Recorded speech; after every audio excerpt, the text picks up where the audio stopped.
The 2014 Sydney NRMA 500 was a motor race for V8 supercars held on 5 to December 7, 2014.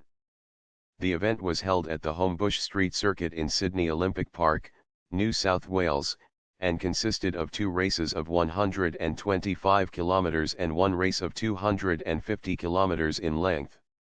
It was the final round of the 2014 International V8 Supercars Championship, and marked the V8 Supercars' return of 2-time series champion Marcos Ambrose. Will Davison scored the first pole position for Erebus Motorsport after qualifying for race 36 was suspended with a minute remaining. Champion drivers Craig Lowndes and wildcard entry Marcos Ambrose both drove into the wall at the infamous Turn 5, causing the red flag.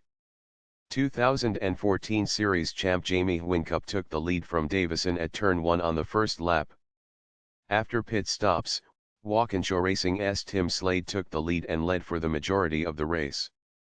With a few laps remaining, Whincup reclaimed the lead and won the race ahead of Slade.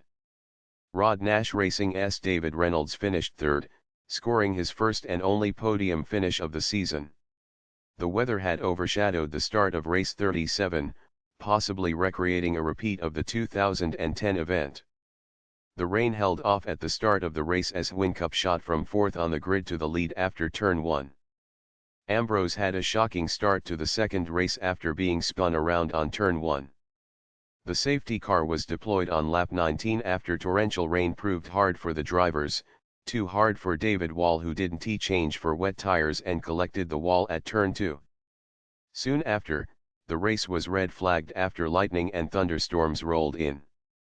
Time expired on lap 23 and Whincup was declared winner, claiming back-to-back wins on Saturday. After Sunday's top 10 shootout, McLaughlin scored pole position for the final race of the season. He and Whincup managed to score the most pole positions of the season with 10 apiece. The final race started on a wet track with Garth Tander taking the lead after the first turn. Mark Winterbottom's quest for second in the championship ended early after driving straight ahead at Turn 1 on the first lap. At the halfway mark, the race was again overshadowed by severe thunderstorms. A lap before the safety car was called out, Tander drove straight ahead at Turn 9 and handed the lead over to Van Gisbergen. After 44 of 74 laps, the race was suspended and later called finished after more torrential rain battered down on the circuit. Van Gisbergen, again proving that he is the master in wet weather, took the win for the final race of the season.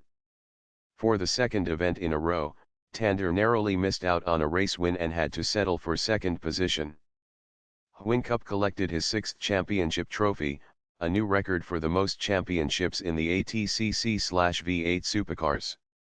The race win for Van Gisbergen gave him a personal best championship position of 2nd place.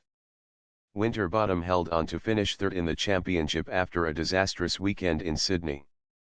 After 9 years since his last V8 Supercar event, Marcos Ambrose finished 20th, 21st, and 16th respectively in the 3 races.